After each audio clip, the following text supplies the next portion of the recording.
Hello students, I Ashok Vadesara, PGT bio, government senior secondary school Naloi. बच्चों, जैसा कि आप सबको पता है कि कोरोना पीरियड में आपका काफ़ी लॉस हुआ है। आप लोग क्लासरूम से काफ़ी टाइम के लिए दूर थे, जिसकी वजह से आपकी पढ़ाई कहीं ना कहीं अफेक्टेड हुई है। तो स्टूडेंट, उन्हीं चीज़ों को कुछ हद तक दोबारा से उस लॉस को न्यूट्रल करने के लिए हमने ई लर्निंग भिवानी जो चैनल स्टार्ट किया है, उसमें मैं आप लोगों के साथ बायो के वीडियोस जो है वो कंटिन्यू शेयर करूंगा डिफरेंट टॉपिक्स के ऊपर। और आज जो हम चैप्टर स्टार्ट करने वाले हैं वो क्लास 12th का third chapter, that is human reproduction, हम लोग स्टार्ट करने जा रहे हैं। बेटा, आज मैं आपको ह्यूमन रिप्रोडक्शन के बारे में कुछ बेसिक सी बातें बताऊंगा और उसके बाद नेक्स्ट जो वीडियोज है उनमें हम कंटिन्यू नेक्स्ट टॉपिक्स जो भी हैं चैप्टर के वो करेंगे। So let's start about human reproduction. तो बेटा, सबसे पहली जो चीज आती है, हमें पता है कि ह्यूमन बीइंग जो है वो मैमल है, मेमरी ग्लैंड है, अपने यंग वन जो हैं उनको वो मिल्क फीड करवाते हैं और उनके अंदर विविपेरस मोड ऑफ रिप्रोडक्शन हम कह सकते हैं, सेक्सुअल मोड ऑफ रिप्रोडक्शन हम कह सकते हैं। सेक्सुअल मोड ऑफ रिप्रोडक्शन में हमें पता है, आप लोगों ने फर्स्ट चैप्टर में बेसिक पढ़ा होगा सेक्सुअल एसेक्सुअल के बारे में। तो सेक्सुअल मोड ऑफ रिप्रोडक्शन में एक बार फिर से मैं रिवीजन के लिए आपको बताता हूं कि सेक्सुअल जो मोड ऑफ रिप्रोडक्शन है बेटा, उसके अंदर कुछ एक चीजें बेसिक हैं। जैसे कि सबसे पहले उसके अंदर सेक्सुअल रिप्रोडक्शन में एक तो गैमेट फॉर्मेशन जो है वो मोस्ट इंपॉर्टेंट चीज है कि अगर रिप्रोडक्शन सेक्सुअल होगा तो उसमें गैमेट फॉर्मेशन होगा। मेल और फीमेल जो पार्टनर्स हैं वो अलग अलग इंडिविजुअल्स होंगे, सिंगल पेरेंट ना होकर के बाई पेरेंटल मोड है ये रिप्रोडक्शन का, जिसमें दो पेरेंट होंगे, one will be male and second will be female, और इनमें दोनों में गैमेट्स का फॉर्मेशन होगा। गैमेट्स का फॉर्मेशन होने के बाद बेटा नेक्स्ट जो इवेंट होगा वो उन गैमेट्स का फ्यूजन होगा, that is called as fertilization. और ये भी सेक्सुअल रिप्रोडक्शन की एक इंपॉर्टेंट कैरेक्टरिस्टिक है कि उनमें गैमेट फॉर्मेशन के बाद नेक्स्ट जो स्टेप होगा दैट इज फर्टिलाइजेशन। फर्टिलाइजेशन की अगर हम बात करें तो ह्यूमन बीइंग में एक्सटर्नल फर्टिलाइजेशन है। तो स्टार्टिंग से अगर हम देखें तो मेल जो है, ह्यूमन मेल और ह्यूमन फीमेल दोनों में गैमेट का जो फॉर्मेशन है बेटा, वो जो प्रोसेस है that is called as gametogenesis. क्या बोला जाता है उसको? That is called as gametogenesis. Gameto plus genesis. अब अगर इस वर्ड को हम स्प्लिट करें तो गैमेटो मींस क्या हो गया बेटा? That is gamete. जन मींस क्या हो गया? That is generate. और सिस जो है इसका मतलब क्या हो गया? That is synthesis. हम क्या कह देंगे? सिंथेसिस। इसका मतलब गैमेट्स के बनने का या गैमेट्स को जनरेट करने का जो प्रोसेस है that is called as gametogenesis. तो सबसे फर्स्ट इवेंट जो ह्यूमन रिप्रोडक्शन में होगा वो फर्स्ट इवेंट होगा दैट इज गैमेटोजेनेसिस। गैमेटोजेनेसिस के बाद बेटा गैमेट बन चुके हैं, तो गैमेट दो टाइप के बनेंगे, एक मेल में जो गैमेट बनेंगे और एक फीमेल के अंदर जो गैमेट बनेंगे। अब अगर इसी चीज को हम थोड़ा सा इलेबोरेट करें तो मेल के अंदर अगर हम बात करें तो मेल में जो मेल गैमेट्स हैं उनको बेटा बोला जाता है, मेल के जो गैमेट्स होंगे those are called as sperms. उनके लिए अपन क्या वर्ड यूज करते हैं? स्पर्म्स वर्ड यूज करते हैं। और अगर अपन फीमेल की बात करें तो फीमेल के जो गैमेट्स हैं उन गैमेट्स को क्या बोला जाता है? Those are called as eggs, या उसको हम क्या बोल देते हैं? ओवम। या तो एग बोल लेंगे या हम उसको क्या बोल लेंगे? ओवम बोल लेंगे। तो मेल में गैमेट का जो फॉर्मेशन होगा, स्पर्म्स का जो फॉर्मेशन होगा वो कहां पे होगा बेटा? वो होगा मेल गोनेड्स के अंदर। कहां पे होगा? Male gonads. और मेल जो गोनेड्स हैं वो क्या हैं? Those are testes. क्या है? टेस्टिस। हमें पता है ह्यूमन मेल के अंदर एक पेयर टेस्टिस का होता है, मतलब कि टेस्टिस जो होंगे वो नंबर में कितने होंगे? 2 होंगे, 2 टेस्टिस होंगे मेल में। कहां लोकेटेड है वो हम मेल रिप्रोडक्टिव सिस्टम में डिटेल में डिस्कस करने वाले हैं, नेक्स्ट जो वीडियो आएंगे उनमें। अगर फीमेल की बात करें तो फीमेल के जो गोनेड्स होंगे उनके अंदर फीमेल गैमेट्स का क्या होगा, फॉर्मेशन होगा। और फीमेल में जो गोनेट्स है बेटा, those are called as ovaries. उनको क्या बोला जाएगा, ओवरीज बोला जाएगा। और ओवरीज जो है उनके बारे में भी हम डिटेल में नेक्स्ट वीडियोस में पढ़ेंगे। अब ये तो हो गया बेसिक फर्स्ट स्टेप रिप्रोडक्शन का, that is gametogenesis. First step हो गया गैमेट फॉर्मेशन और गैमेटोजेनेसिस। अब गैमेट हमारे पास बन गए, तो गैमेट्स का नेक्स्ट हमें क्या करवाना है, उनका फ्यूजन या उनका आपस के अंदर मीटिंग करवानी है, वो मिलेंगे, दोनों फ्यूज होंगे। और सेकंड जो स्टेप होगा that is fusion of gametes. और वो जो है उस प्रोसेस को या उस इवेंट को हम क्या बोलते हैं बेटा, that is called as fertilization. तो फर्टिलाइजेशन होगा। इसके बीच में एक स्टेप और होगा, क्योंकि ह्यूमन बीइंग के अंदर जो फर्टिलाइजेशन है दैट इज इंटरनल फर्टिलाइजेशन। और बेटा इंटरनल फर्टिलाइजेशन जब कभी होता है, इसका मतलब ये हो गया कि फीमेल की बॉडी के अंदर फर्टिलाइजेशन होगा। तो मेल के जो गैमेट्स हैं, स्पर्म्स, उन गैमेट्स को फीमेल बॉडी के अंदर पहुंचाना पड़ेगा। और उसके लिए जो स्टेप होगा या जो प्रोसेस होगा that is called as insemination. क्या बोला जाएगा उसको, इंसेमिनेशन। तो आप एक सेकंड स्टेप इसमें इंसेमिनेशन ऐड कर सकते हैं, फर्टिलाइजेशन हम थर्ड ले लेंगे। तो सेकंड इज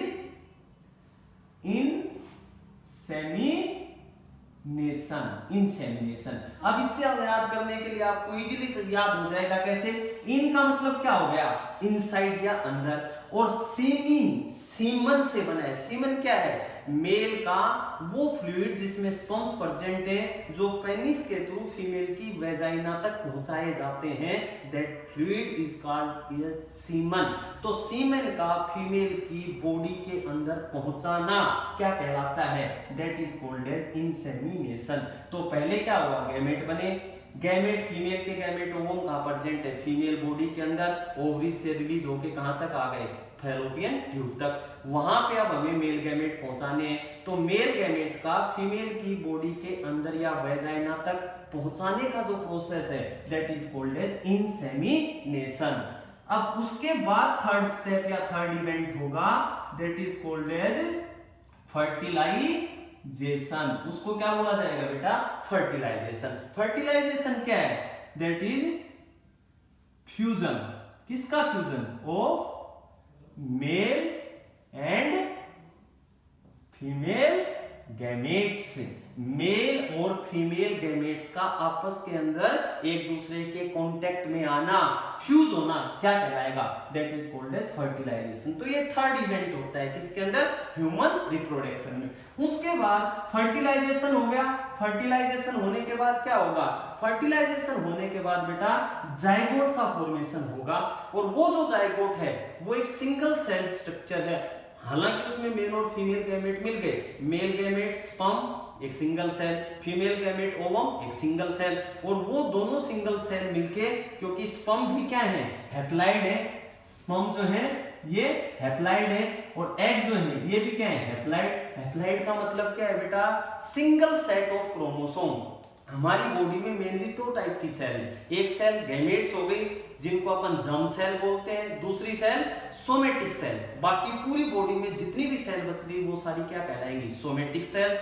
और ये दोनों जो गैमेट्स हैं इनको क्या बोलेंगे, जर्म सेल। बेटा अच्छे से एक बात दिमाग में बिठा लो कि जो गैमेट्स होंगे those are haploid in number, उनके अंदर जो क्रोमोसोम नंबर होगा वो हैप्लाइड होगा। बाकी बॉडी में जितनी भी सेल्स हैं those are called somatic cells and those cells are diploid, means उसमें हर क्रोमोसोम का डबल सेट होगा, हर क्रोमोसोम की 2 कॉपी होंगी, जबकि इनमें हर क्रोमोसोम की एक कॉपी होंगी। हमें पता है ह्यूमन बीइंग में नंबर ऑफ क्रोमोसोम जो है वो कितना होता है, 46। लेकिन गैमेट्स की अगर बात करें तो गैमेट्स में नंबर ऑफ क्रोमोसोम कितना होता है, 23, क्योंकि ये हैप्लाइड हैं। बाकी बॉडी सेल सोमेटिक में क्रोमोसोम नंबर कितना होता है, 46, दोज आर डिप्लॉइड। उसके लिए सोमेटिक सेल के लिए हम क्या यूज करते हैं, 2002 है। तो यहाँ पे फ्यूजन होगा गैमेट का। फ्यूजन से क्या बनेगी, एक single cell that is called zygote. और जाइगोट जो होगा वो एन तो क्या हो गया, स्पर्म का, और एन क्या हो गया, एग का। और दोनों जब फ्यूज हो जाएंगे तो हमारे पास क्या बनेगा, दैट इज जाइगोट। और जाइगोट का क्रोमोसोम नंबर क्या हो गया, 2 है। तो यहाँ पे फर्टिलाइजेशन के बाद जाइगोट का फॉर्मेशन होगा। अब ये सिंगल सेल क्या करेगी, डिवाइड करेगी, बार बार डिवाइड करेगी, नंबर ऑफ सेल्स बनाएगी, वो प्रोसेस हम आगे पढ़ेंगे। और नंबर ऑफ सेल्स का एक लास्ट के अंदर एक मलबरी शेप स्ट्रक्चर बन जाएगा, कई सेल इकट्ठा होकर एक बॉल लाइक स्ट्रक्चर बना लेंगे, that is called as blastocyst. तो वो फिर नेक्स्ट स्टेप जो होगा वो क्या होगा, that is blastocyst formation, blastocyst का फॉर्मेशन हो जाएगा। अब ब्लास्टोसिस्ट बन गई, ये ब्लास्टोसिस्ट बनते बनते ये स्ट्रक्चर कहां तक पहुंच जाता है, यूट्रस तक, जहां पे बच्चे का डेवलपमेंट होना है, एम्ब्रियो का डेवलपमेंट होना है। सो वो नेक्स्ट स्टेप जो होगा वो पीरियड ऑलमोस्ट 9 मंथ्स का पीरियड होता है बेटा, लगभग 270 से 280 डेज लगते हैं बच्चे को फुल्ली डेवलप होने में, फिटस को डेवलप होने में, मदर के वोम या यूट्रस में। इतना बेसिक तो आपने 10th क्लास में पढ़ा होगा, इतना तो आप पढ़ के आए हैं। तो वो जो प्रोसेस है ब्लास्टोसिस्ट के बनने का, और ब्लास्टोसिस्ट के बनने के बाद उसका यूट्रस की वॉल के साथ चिपकने का, क्योंकि यूट्रस की वॉल के साथ चिपकेगा, वहां पे अटैच होगा एंडोमेट्रियम के साथ, यूट्रस की वॉल के साथ, उसके बाद उसका डेवलपमेंट कंटिन्यूअसली 9 मंथ या 280 डेज तक ऑलमोस्ट वहां पे होगा। और वो जो टाइम पीरियड है बेटा 270 से 280 डेज का जो टाइम पीरियड है, 270 to 80 days, that is called a gestation period. Period का मतलब एक समय, और ये इतना लंबा समय क्या कहलाता है, जेस्टेशन पीरियड।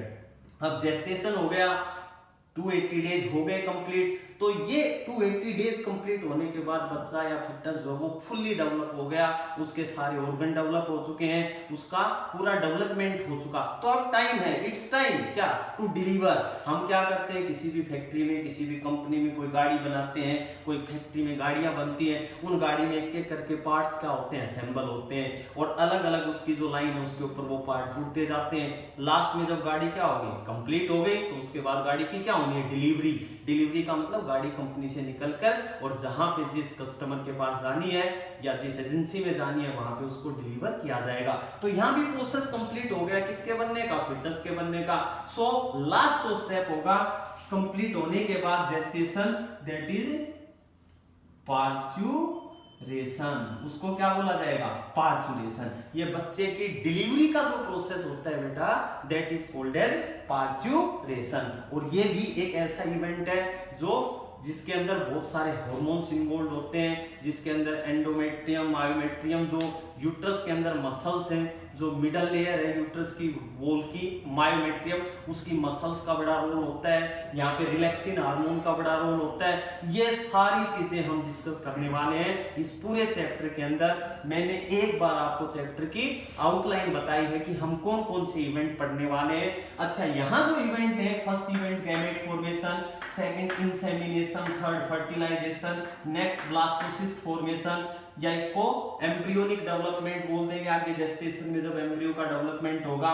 ब्लास्टोसिस्ट से एम्ब्रियो बनेगा, एम्ब्रियो से फिर क्या बनेगा, फिटस बनेगा, और उसके बाद लास्ट जो स्टेप होगा दैट इज, और लास्ट इवेंट जो होगा that is called as parturition. और पार्चुरेशन होगा तो बच्चा न्यू वर्ल्ड के अंदर आएगा, यूट्रस वॉम से, और बर्थ के नाम के थ्रू होता हुआ बच्चा दुनिया के अंदर अपनी पहली बार आंखें खोलेगा।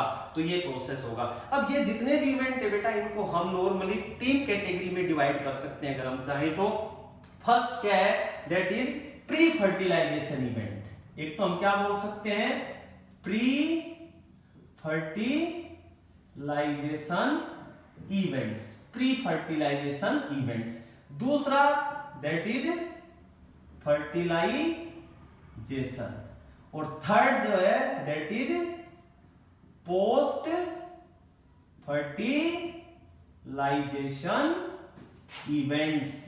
तो इन मेनली 3 कैटेगरी के अंदर हम इसको क्या कर सकते हैं, इन सारे इवेंट्स को डिवाइड कर सकते हैं। अगर हम बात करें प्री फर्टिलाइजेशन, तो प्री मींस बेटा पहले, फर्टिलाइजेशन से पहले की जो घटनाएं या जो इवेंट्स हैं, those all events are collectively called as pre fertilization events. क्या क्या इवेंट होंगे प्री फर्टिलाइजेशन से पहले?